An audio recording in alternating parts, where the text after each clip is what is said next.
സമസ്ത കേരള ജമിയത്തുൽ ഉലമയുടെ 100-ാം വാർഷികം, അതായത് 100 കൊല്ലം സ്വാലിഹീങ്ങളാകുന്ന ആളുകൾ ഇവിടെ പ്രചരിപ്പിച്ച പരിശുദ്ധമായ ആശയങ്ങൾക്ക് ഖിദ്മത്ത് ചെയ്ത ഒരു 100 കൊല്ലം. നമ്മളാരുണ്ടാക്കിയ പുതിയ ആശയങ്ങളൊന്നുമല്ല. വഹിയിലൂടെ നബി സല്ലല്ലാഹു അലൈഹി വസല്ലമ തങ്ങൾക്ക് കിട്ടിയത്, അത് സ്വഹാബത്തുൽ കിറാമിലൂടെ ലോകത്ത് പ്രചരിച്ചത് വരക്കൽ തങ്ങൾ റഹിമഹുല്ലാൻ്റെ കാലം മുതൽ ഒരു സംഘടിതമായ രൂപത്തിൽ കേരളീയ സാഹചര്യമൊക്കെ മനസ്സിലാക്കി അതെങ്ങനെ പ്രചരിപ്പിക്കണം, അത് ഏത് രീതിയിലാണ് ജനങ്ങൾക്ക് കൊടുക്കേണ്ടത്. ഒരു കാലത്തും ഒരു വീഴ്ചയും തെറ്റും വരാതെ ആ ആശയപ്രചരണം ഇവിടെ നടന്നിട്ടുണ്ട്. മനുഷ്യരാണ്, സാധാരണക്കാരാണ്, ആഖിർ സമാൻ ജീവിക്കുന്ന ആളുകളാണ്. എങ്കിൽ പോലും പൂർവികരാകുന്ന ആളുകളെ പിൻപറ്റി അവരെന്താണോ പറഞ്ഞ ആശയം, അതിലൊരു വീഴ്ചയും വരാൻ പാടില്ല എന്നുള്ളത് കൊണ്ട് തന്നെ എല്ലാവരും അംഗീകരിച്ച് അനുസരിച്ചു പോരുന്ന ഒരു ആദർശം. അപ്പം അതിൻ്റെ ഖിദ്മത്താണ് ഒരു 100 കൊല്ലക്കാലം ഇവിടെ നടന്നത്. അപ്പോൾ 100-ാം വാർഷികം ഒരു സമ്മേളനം മാത്രമല്ല. സമ്മേളനത്തിൽ പങ്കെടുക്കുന്നതൊക്കെ വളരെ കുറഞ്ഞ ആളുകളാണ്. നമുക്ക് ലക്ഷങ്ങൾ സംബന്ധിക്കുന്ന സമ്മേളനം എന്ന് പറഞ്ഞാലും സമസ്തയെ സംബന്ധിച്ചിടത്തോളം വളരെ കുറഞ്ഞ ആളുകളെ അതിൽ പങ്കെടുക്കുന്നുള്ളൂ. കാരണം ഒരു മഹല്ലത്തിൽ ഒരു 500 വീടുണ്ടെങ്കിൽ 1000-2000 ആളുകളുണ്ടെങ്കിൽ ആ മഹലിൽ നിന്നൊരു 30-40 ആളുകളൊക്കെയാണ് സമ്മേളനത്തിൽ ഒരു ബസ്സിനാൾ, അതിൻ്റെ കണക്കതാണ്. അപ്പോൾ ആ രീതിയിൽ പങ്കെടുക്കുകയാണെങ്കിലും ഈ 100-ാം വാർഷികം കൊണ്ട് ലക്ഷ്യമാക്കുന്നത് എന്താണോ അത് സമ്മേളനത്തിൽ പങ്കെടുക്കുന്നവരും പങ്കെടുക്കാത്തവരും എല്ലാവരും അത് അനുഭവിക്കണം, അത് ശരിക്കും ആസ്വദിക്കണം. അപ്പോൾ അതിൽ കാര്യമായിട്ട് ഇന്ന് സഹോദരിമാരടക്കം പ്രായമുള്ള ആളുകൾ, വളർന്നു വരുന്ന കുട്ടികൾ, അവർക്കൊക്കെ ഈ ഒരു 100-ാം വാർഷികത്തിൻ്റെ ഭാഗമായി സമർപ്പിക്കാനുള്ളത്, അവരിലേക്ക് എത്തിക്കാനുള്ളത് ഏറ്റവും നല്ല കളങ്കമില്ലാത്ത ഒരു തെളിഞ്ഞ ഈമാൻ, ലൈലുഹാക്കൻ അഹാരിഹ എന്ന് പറഞ്ഞത്, ആ വളരെ തെളിച്ചമുള്ള ആ ഒരു ഈമാൻ അതെങ്ങനെ വന്നു? കേരളക്കാർക്കൊക്കെ ഈമാൻ കിട്ടിയ വഴി മഹബത്തിൻ്റെ വഴി. അതെ.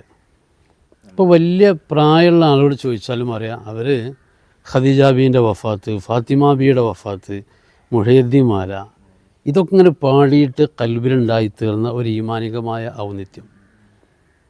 അതൊന്നും മറക്കാൻ പാടില്ല. അത് വിസ്മരിച്ചു പോയാൽ ദീനനല്ലാതാവും. ആ ഒരു വഴി തന്നെയാണ് ഈ കാലത്ത് നമുക്ക് നടത്തേണ്ടത്. പറഞ്ഞു തുടങ്ങിയ തന്നെ അള്ളാന്റെ നിഅമത്ത് ലഭിച്ച ആളുകളുടെ മാർഗം നല്ല. അയ്യോ, ആ റൂട്ട് ഇങ്ങനെ മനുഷ്യരെത്തിക്കുക എന്നുള്ളതാണ് സമസ്ത ചെയ്ത പണി. അതിനും ചെയ്തുകൊണ്ടിരിക്കണം. അത് ഏതെങ്കിലും ഒരാൾ നിക്ഷിപ്തമല്ല, എല്ലാവരും സ്വീകരിക്കേണ്ട ഒന്നാണ്.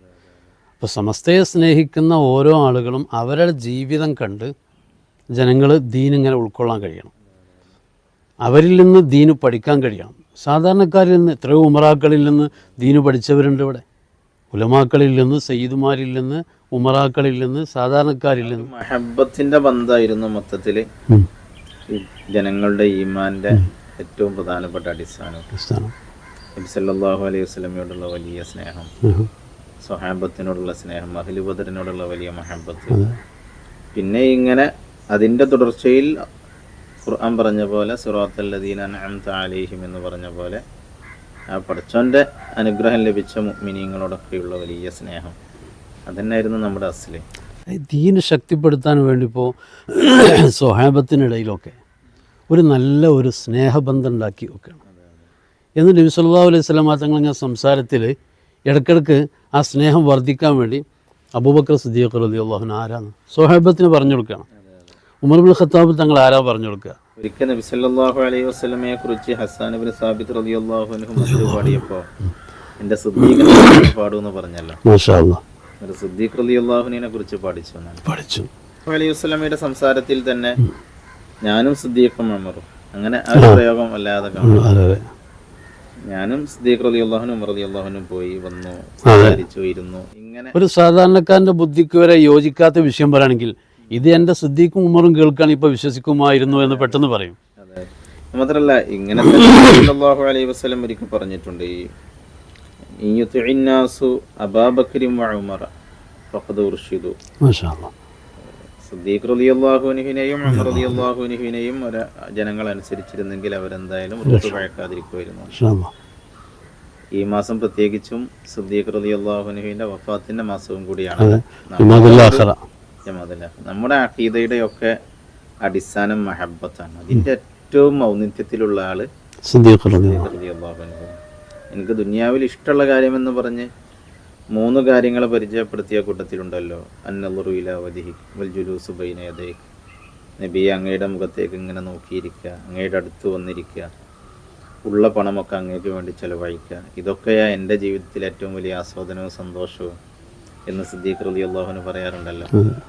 ആ മഹബ്ബത്ത് ശരിക്കും അറിയുന്ന ഒരാൾ, സിദ്ദീഖ് റളിയല്ലാഹു അൻഹുവിനെ മനസ്സിലാക്കുന്ന ഒരാൾ സുന്നിയാവുള്ളൂ. മറ്റൊന്നാവാൻ ഒരു മനുഷ്യന് കഴിയൂല. അപ്പോൾ നമ്മളെ ഏറ്റവും വലിയ പ്രചരണ പ്രവർത്തനങ്ങൾ നമ്മുടെ പള്ളിയിൽ നിൽക്കുന്നവരാണെങ്കിലും മദ്രസയിൽ കുട്ടികളെ പഠിപ്പിക്കുന്നവരാണെങ്കിലും രക്ഷിതാക്കളൊക്കെ വീട്ടിൽ മക്കളെ പരിപാലിക്കുന്ന വിഷയത്തിൽ വരെ സിദ്ദീഖ് റളിയല്ലാഹു അൻഹു പോലത്തെ ആളുകളങ്ങനെ പറഞ്ഞു കൊടുക്കുക. അതോടുകൂടി ഉണ്ടായിത്തീരുന്ന ഒരു ഈമാനികമായ ബന്ധം, ഒരു ആത്മീയമായ ഒരു സ്വാധീനം ഒറിജിനൽ സുന്നിയായിട്ട് മാറും. യാ ഖലീഫത്ത് റസൂലില്ലാ എന്ന് ഹജ്ജിന് വന്ന സമയത്ത് ചില ആളുകൾ വിളിച്ചു. സിദ്ദീഖ് റളിയല്ലാഹു അൻഹു റസൂലില്ലാന്ന് കേട്ടതോടുകൂടെ സിദ്ദീഖ് റളിയല്ലാഹു അൻഹുവിന്റെ ഖൽബ് അങ്ങ് പൊട്ടി. പിന്നെ കരയാനേ കഴിയുന്നുള്ളൂ. നബി സല്ലല്ലാഹു അലൈഹി വസല്ലമയെ ഓർക്കുമ്പോഴൊക്കെ കരഞ്ഞിരുന്ന മഹാനും കൂടിയാണ് സിദ്ദീഖ് റളിയല്ലാഹു അൻഹു. യാ ഖലീഫത്ത് റസൂലില്ലാ എന്ന് പറയുമ്പോഴേ, റസൂലുള്ളാഹിൻ്റെ ഖലീഫ എന്ന് പറയുമ്പോഴേക്ക് മനസ്സ് പൊട്ടിപ്പോകാണല്ലോ. അപ്പോൾ തീർച്ചയായിട്ടും ഇത് ഏറ്റവും കൂടുതൽ മാതൃകയാക്കേണ്ടത് ഇൽമിൻ്റെ അഹിലുകാരാകുന്ന ആളുകളാണ്. കാരണം വറസത്തുൽ അംബിയ ആണല്ലോ. അംബിയയിലേക്കത് ചേർത്തി പറയുമ്പോൾ നമ്മുടെ കൽബാണ് പൊട്ടിപ്പോകേണ്ടത്. ഈ ഷിഫായില് ഖാദി ഇയാദ് റളിയല്ലാഹു അൻഹു ഒക്കെ പറയുന്നുണ്ട്, പല ആളുകളും പല മഹാന്മാരെ പരിചയപ്പെടുത്തുമ്പോഴും അവർ നബി സല്ലല്ലാഹു അലൈഹി വസല്ലമയെ കുറിച്ച് പറയുമ്പോൾ, മഹാന്മാരായ അഹ്ലു ബദറിനെ പറയുമ്പോഴൊക്കെ അവർക്ക് കണ്ണുനീരിനെ നിയന്ത്രിക്കാൻ കഴിയാതെ പോയി ഒരുപാട് മഹാന്മാരെ പരിചയപ്പെടുത്തുന്നുണ്ട്. ആ രീതിയിൽ ദീൻ ഇങ്ങനെ ആസ്വദിക്കാൻ കഴിയണം. ഈ ഹിജറ യാത്രയിൽ നബി സല്ലല്ലാഹു അലൈഹി വസല്ലമയും സിദ്ദീഖ് റളിയല്ലാഹു അൻഹു പോകുമ്പോൾ പിന്നിൽ സുറാഖത്ത് ഇബ്നു മാലിക് ആയുധവുമായി വന്നല്ലോ. അദ്ദേഹം ശരിക്കും നല്ലൊരു യോദ്ധാവാണ്. അദ്ദേഹത്തിന്റെ വേഷത്തിലാ പണ്ട് ബദറിൽ ഇബ്ലീസ് ഇറങ്ങി. നമ്മൾ സാധാരണ ബദറിൽ ഇബ്ലീസ് ഇറങ്ങി എന്ന് പറയാറുണ്ട്. വേഷമാണല്ലോ. ഒറിജിനൽ സുറാഖ വരുന്നത്. അന്ന് ഇബ്ലീസ് ഒന്നും പിരിഞ്ഞായിരുന്നു. ഒറിജിനൽ സുറാഖ വന്ന സമയത്ത് സിദ്ദീഖ് റളിയല്ലാഹു അൻഹു കരഞ്ഞു. കരഞ്ഞപ്പോൾ നബി സല്ലല്ലാഹു അലൈഹി വസല്ലം ചോദിച്ചു, മാ യുബ്കി, നിങ്ങൾ എന്തിനായി കരയുന്നത്?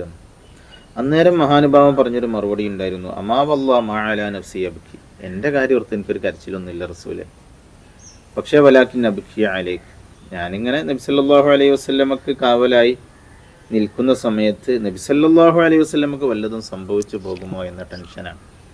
ഇതല്ലാത്തൊരു ടെൻഷനൊന്നും എനിക്കില്ല എന്ന് ബഹുമാനപ്പെട്ട സിദ്ദീഖ് റളിയല്ലാഹു തആല അൻഹു പറഞ്ഞിരുന്നു. അള്ളാഹുവിനെ ഓർക്കുമ്പോഴും നബി സല്ലല്ലാഹു അലൈഹി വസല്ലമയെ ഓർക്കുമ്പോഴും കണ്ണിങ്ങനെ നിറഞ്ഞൊഴുകിയ മഹാനാണ് ശരിക്കും സിദ്ദീഖ് റളിയല്ലാഹു അൻഹു.